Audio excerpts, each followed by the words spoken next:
दोस्तों, करवा चौथ का व्रत यह 5 औरतें कभी ना रखें। दोस्तों, करवा चौथ का व्रत एक अनमोल अवसर होता है, लेकिन अगर आपसे जरा सी भी चूक हो गई तो इसका असर आपके पति के जीवन पर पड़ सकता है।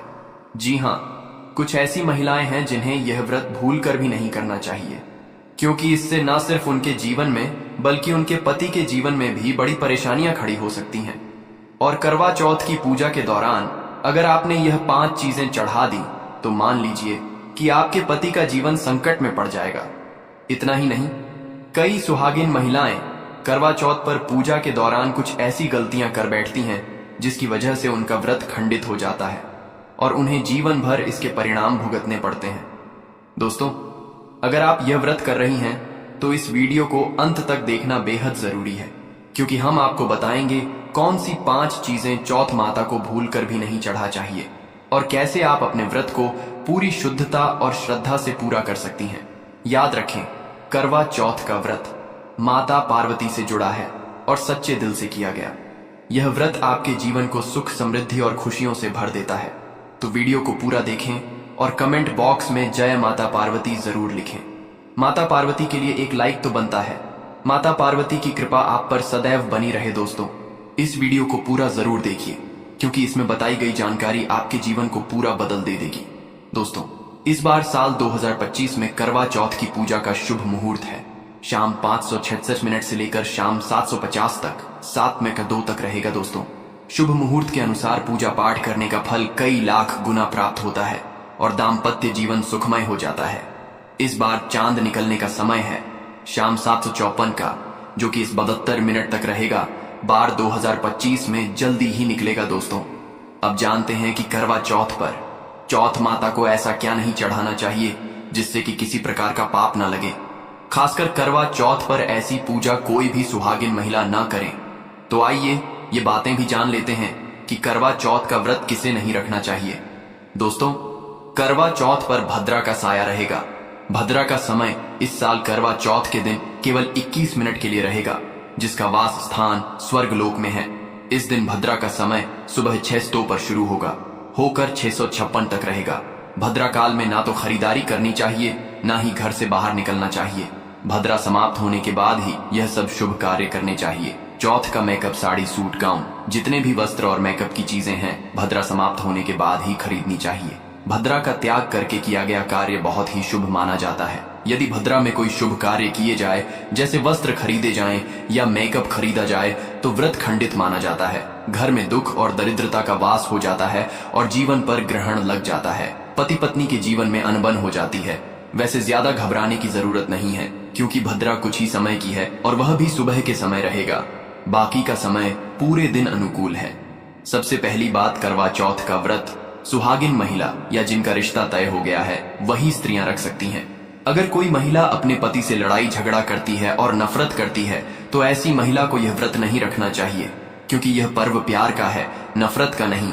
इसीलिए पति पत्नी में प्रेम होना बहुत आवश्यक है। जिस महिला का तलाक हो चुका है, ऐसी महिला भी चौथ का व्रत न रखें। वहीं दोस्तों, करवा चौथ व्रत में इस बात का भी ख्याल रखा जाना चाहिए कि महिलाएं काले और सफेद रंग के कपड़े भूल से भी न पहने। सफेद रंग विधवा होने का संकेत करता है और काला रंग शनिदेव का प्रतीक है। इसीलिए विशेषकर धार्मिक कार्यों में काले रंग के कपड़े नहीं पहने जाते। दोस्तों, करवा चौथ का व्रत तब तक रखा जाता है जब तक चांद न निकल जाए। शास्त्रों के अनुसार माना जाता है कि अगर पत्नी बीमार है तो उसकी जगह पति यह व्रत रख सकता है। और वहीं अगर किसी महिला को व्रत के दौरान मासिक धर्म आ जाए तो वह महिला पूजा पाठ में तो शामिल हो सकती है, लेकिन भगवान की प्रतिमा को छू नहीं सकती। वह घर में किसी और से पूजा पाठ करवा सकती है। आप चाहे तो अपने पति से भी पूजा करवा सकते हैं। ऐसे में आप कथा भी सुन सकते हैं, लेकिन देवी देवताओं की प्रतिमा को स्पर्श ना करें। आप व्रत का पालन वैसे ही करें जैसे आप करते चले आ रहे हैं, लेकिन ईश्वर की प्रतिमा को भूल से भी स्पर्श ना करें। दोस्तों, मासिक धर्म में व्रत रखने की कहीं मना नहीं है। वहीं गर्भवती महिला भी करवा चौथ का व्रत रख सकती है, लेकिन उससे पहले डॉक्टर की सलाह अवश्य ले लें। दोस्तों, पति की निशानी जो मंगल सूत्र होता है, उसे करवा चौथ की शॉपिंग में आप स्वयं ही खरीदें या अपने पति से ले लें। दूसरी महिला का मंगल सूत्र भूल से भी इस्तेमाल ना करें, इससे पति पर संकट आ सकते हैं। साथ ही इस दिन चौथ माता अर्थात माता पार्वती को प्रसन्न करने के लिए जितना ज्यादा हो सके मांग में ढेर सारा सिंदूर भरना चाहिए। माता पार्वती जी को सिंदूर से सजी संवरी महिलाएं बहुत प्रिय लगती हैं और ऐसी महिलाओं को सौभाग्यशाली होने का वरदान देती हैं, क्योंकि सिंदूर और मंगलसूत्र माता पार्वती से संबंधित हैं। कम से कम करवा चौथ पर मांग में भरपूर मात्रा में सिंदूर लगाना चाहिए और मंगलसूत्र हर हाल में महिलाओं के गले में होना चाहिए। दोस्तों, करवा चौथ पर लाल, नारंगी और पीले रंग के कपड़े पहनना सर्वश्रेष्ठ माना गया है। इससे चौथ माता बहुत प्रसन्न होती हैं और मनचाहा वरदान देती हैं। वहीं आप इस दिन हरा, पीला, गुलाबी, लाल, मेहरून या भगवा रंग भी पहन सकते हैं। इस दिन भगवा रंग पहनना बहुत ही शुभ और मंगलकारी माना गया है। दोस्तों, वहीं अगर आपके पास शादी का पुराना जोड़ा रखा है तो यह बहुत ही शुभ माना जाता है। आप इसे भी पहन सकते हैं या बाजार से लाल रंग का नया जोड़ा ला सकते हैं। दोस्तों, अगर आपका पति किसी काम से बाहर है या बाहर जॉब करता है तो ऐसे में आप अपने पति की फोटो द्वारा या ऑनलाइन मोबाइल, लैपटॉप आदि पर वीडियो कॉलिंग से पूजा संपन्न कर सकते हैं। ऐसी पूजा भी फलीभूत मानी गई है। दोस्तों, अब बात करते हैं कि चौथ माता को कौन सी चीजें भूल से भी नहीं चढ़ा चाहिए। जब आप करवा चौथ की पूजा का सामान खरीदें तो याद रखें कि सीके या तीलियां टूटी हुई नहीं होनी चाहिए। इन सीकों की संख्या 7 भी हो सकती है और कुछ लोग 8 सीके भी इस्तेमाल करते हैं। वहीं जब आप बाजार से मिट्टी का करवा खरीदें तो चेक कर लें कि करवा चटका हुआ नहीं होना चाहिए। टूटा तथा खंडित करवा चौथ माता को चढ़ाने से व्रत टूट जाता है, क्योंकि चटका हुआ करवा खंडित माना गया है। चौथ माता को जब आप श्रृंगार का सामान चढ़ाएं तो नया सामान ही चढ़ाएं। ध्यान से देखें कि चूड़ियां टूटी हुई नहीं होनी चाहिए और आप भी टूटी या चटकी हुई चूड़ियां ना पहने। वहीं करवा चौथ में छलनी का बहुत बड़ा योगदान है। इसके के बिना आप कभी भी करवा चौथ की पूजा कर ही नहीं सकते, क्योंकि इससे चांद को देखा जाता है। टूटी हुई छलनी नहीं होनी चाहिए। आप चाहें तो पिछले साल की पुरानी करवा चौथ की छलनी इस्तेमाल कर सकते हैं या आप बाजार से नई छलनी भी ला सकते हैं। दोस्तों, चौथ माता को जब आप भोग लगाएं तो फलों में 5 रंग के फल होने चाहिए और मिठाइयां भी 5 रंग की होनी चाहिए। ये बड़ा ही शुभ माना गया है। फलों में खासकर चौथ माँ को भूल से भी नाशपाती न चढ़ाएं, यह शुभ नहीं माना जाता। आप अपने मन के अनुसार भी फल और मिठाइयां ही रख सकते हैं। करवा चौथ में इस्तेमाल होने वाले अक्षत यानी चावल बाजार से खरीदे और चावल टूटे फूटे नहीं होने चाहिए। चावल साफ और सफेद होने चाहिए। चौथ माता को जब आप नारियल अर्पित करें तो जटा वाला यानी पानी वाला नारियल होना चाहिए। चौथ माता को लाल रंग की चुन्नी चढ़ाना सर्वश्रेष्ठ और उत्तम माना गया है कि पूजा स्थान के आसपास झाड़ू पोछा नहीं होना चाहिए और वहां से जूते चप्पल भी दूर हटा दें। इससे पाप लगता है और व्रत टूट जाता है। चौथ माता भी ऐसी पूजा में शामिल नहीं होती। करवा चौथ की पूजा में चौथ माता की चौकी हमेशा लाल कपड़े से सजाने चाहिए। इस बात का आपको विशेष ध्यान रखना है। चौथ पूजा के लिए जब आप करवा चौथ का फोटो लगाएं तो फोटो फटी हुई नहीं होनी चाहिए। फटा या गला हुआ फोटो खंडित माना जाता है। फोटो पूर्ण होना चाहिए। दोस्तों, फोटो पर फूलों की माला अवश्य चढ़ा चाहिए। करवा चौथ की पूजा में कथा अवश्य सुननी चाहिए या पढ़नी चाहिए। जब आप कथा सुने तो आपकी मुट्ठी में थोड़े अक्षत होने चाहिए। दोस्तों, कथा आप वीडियो द्वारा भी सुन सकते हैं, जो कि हम चौथ व्रत से एक दिन पहले करवा चौथ की पूजा में 16 श्रृंगार आदि के साथ चौथ माता की पूजा करनी चाहिए और अंत में चांद की पूजा कर चाहिए। इस बात का विशेष ध्यान रखें कि अगर आपका करवा चौथ का व्रत है तो मन में खाने के प्रति किसी प्रकार की लालसा ना रखें। अर्थात जब तक पूजा संपन्न ना हो जाए तब तक भोजन को देखकर अपना मन अपवित्र ना करें, और जब पूजा संपूर्ण हो जाए तब खाने की थाली ननद या सास को दी जाती है।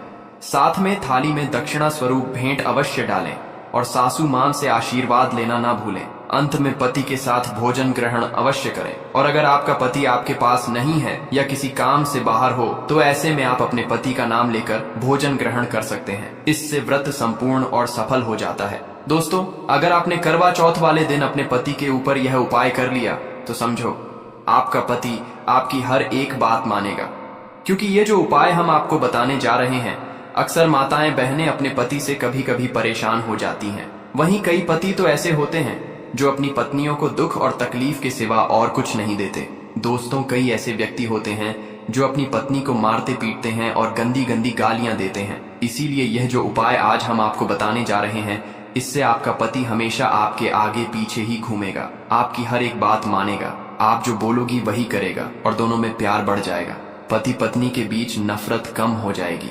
यहाँ तक कि अगर आपका पति धूम्रपान या शराब का सेवन करता है, तो अगर आपने यह उपाय कर लिया, हम आपको उपाय बताने जा रहे हैं, तो समझो आप भी कहोगी कि जो पति आपकी तरफ देखता भी नहीं था, आज जी भर के प्यार कर रहा है। तो आइए जानते हैं इस जबरदस्त उपाय के बारे में दोस्तों। सबसे पहले आपको 2 हरी इलायची लेनी है, और जब आप करवा चौथ की पूजा करें तब आप चौथ माता के चरणों में 2 हरी इलायची कटोरी में डालकर माता रानी के चरणों में चौथ माता को अर्पित कर दें। इलायची अर्पित करते समय चौथ माता से कह, हे चौथ माता, मेरे पति को सही मार्गदर्शन दें, मेरे संकट भरे दुखी जीवन में खुशी का संचार करें। और कहें, हे चौथ माता, यदि मेरी इच्छा पूर्ण नहीं हुई तो यह जीवन व्यर्थ है, बेकार है, नष्ट है। हे माँ, मुझ पर एहसान करें, उपकार करें, मैं भी आपकी बेटी ही हूँ। दोस्तों, यह मंत्र अवश्य बोले जो हम आपको बताने जा रहे हैं। आइए जानते हैं मंत्र करवा चौथ पर। जब आप चौथ माता को इलायची अर्पित करने के बाद पूजा आरती कर लें, तब ये मंत्र बोले। ये चौथ माता का मंत्र है, अर्थात माता पार्वती का मंत्र है। इस मंत्र को बोलते ही जो आपने माता पार्वती को इलायची अर्पित की है वह सिद्ध हो जाती है और अपना चमत्कारिक असर दिखाना शुरू कर देती है। मंत्र है ओम चतुर्थी देव्य नम, दूसरा मंत्र है एवं गौर्या नम, और तीसरा है ओम नम शिवाय। देखिए दोस्तों, इन तीनों मंत्रों में से आप कोई भी एक मंत्र 108 बार जाप करें। दोस्तों, यकीन मानिए, इस उपाय को करने के बाद आपकी कोई भी अधूरी इच्छा पूर्ण हो जाएगी। यदि यह उपाय करने के बाद आपका पति आपकी बात ना माने, टाइप कर देना। मैं 108 पर आपको प्रमाण दे सकता हूं कि यह उपाय 101 प्रसिद्ध है। कई लोग इस उपाय को करने के बाद अपना दाम्पत्य जीवन खूबसूरती से बिता रहे हैं। दोस्तों, अभी पूरा उपाय हमने नहीं बताया है, आइए जानते हैं। देखिए, चौथ माता की पूजा समाप्त होने के बाद आरती करने के बाद चंद्र दर्शन करें, और जब आप चांद की पूजा कर लें, उसके बाद पति के हाथों से पानी पीने के बाद आप उस स्थान पर जाएं जहां आपने चौथ माता की पूजा की थी, अर्थात जिस पूजा स्थान पर आपने चौथ माता को 2 इलायची अर्पित की थी। अब वहां से आपको वे दोनों इलायची उठानी है और चौथ माता का आशीर्वाद समझकर उन्हें रख लेना है। इन इलायची को माथे से चूम कर माता पार्वती का स्मरण करने के बाद आप उन्हें उठा ले। दोस्तों, अब आपको क्या करना है, इसे ध्यान से समझिए। जो 2 इलायची आपने चौथ माता का आशीर्वाद समझकर प्रसाद के रूप में उठाई थी, उन्हें चाय में डाल दें या खीर में भी डाल सकते हैं, या आप जो भी मीठा पेय पदार्थ बनाते हैं उसमें उन दोनों इलायची हों को डाल दें। याद रहे, मीठे पकवानों में ही इन इलायची हों को डालना है। आप चाहें तो इन दोनों इलायची हों का 2 बार उपयोग कर सकते हैं। पहले एक इलायची का उपयोग कर लें और उसके बाद अगली बार दूसरी इलायची का उपयोग करें। खासकर ध्यान रखें कि यह उपाय मीठे पदार्थों में ही कारगर सिद्ध होता है, किसी और चीज में नहीं। देखिए, जिस भोजन में आपने इलायची मिलाई है और यदि आपका पति वह भोजन खा लेता है तो समझ लें कि आपका पति 10-1% आपके वश में हो जाएगा और आप जो चाहेंगी वह सब आपको प्राप्त होगा। आपका पति आपको इतना प्यार करेगा जो आपने कभी सोचा भी नहीं होगा। आपका पति हमेशा आपके बारे में ही सोचेगा, और यदि वह शराब पीता है तो वह भी छोड़ देगा। आपका पति आपका साथ मरते दम तक नहीं छोड़ेगा। दोस्तों, इलायची में साक्षात माता नवदुर्गा का वास होता है, माता शेरों वाली का वास होता है, माता पार्वती का वास होता है, क्योंकि यह इलायची अब सिद्ध हो गई होती है। जो मंत्र आपने पढ़े हैं उनके कारण यह इलायची सिद्ध और मंत्री हो जाती है। जो भी इसे खाता है वह वश में हो जाता है। खासकर यह उपाय पति पत्नी के लिए किया जाता है। दोस्तों, यदि आपका पति चाय नहीं पीता है तो आप इसे हलवे में डाल सकते हैं, खीर में डाल सकते हैं, रस मलाई रबड़ी आदि में भी डाल सकते हैं। जो भी आप बनाएं उसमें इन इलायची हों को डालें, और इस बात का ध्यान रहे कि गलती से भी उन्हें पता न चले। चुपचाप यह उपाय करें और आपके पति को ही नहीं बल्कि घर के किसी अन्य सदस्य को भी इसका पता न चले। फिर आप देखना, चौथ माता की कृपा से आपका घर खुशियों से भर जाएगा और धन दौलत से परिपूर्ण हो जाएगा। हर तरफ आपके घर में खुशियां ही खुशियां होंगी, चारों तरफ धन ही धन होगा। पति पत्नी के बीच प्यार की बरसात होगी और उनके संबंध मधुर हो जाएंगे, जीवन सुखमय हो जाएगा। यदि आप यह उपाय करवा चौथ की रात करते हैं तो यह और भी अधिक फलदायी साबित होगा। आप चाहें तो अगली सुबह भी यह उपाय कर सकते हैं। आप किसी भी समय यह उपाय कर सकते हैं, बस इलायची को संभाल कर रखना है। जब आप यह उपाय करें तब इलायची को मीठे में डाल दें। दोस्तों, आज के लिए बस इतना ही। दोस्तों, उम्मीद है कि आपको यह जानकारी पसंद आई होगी।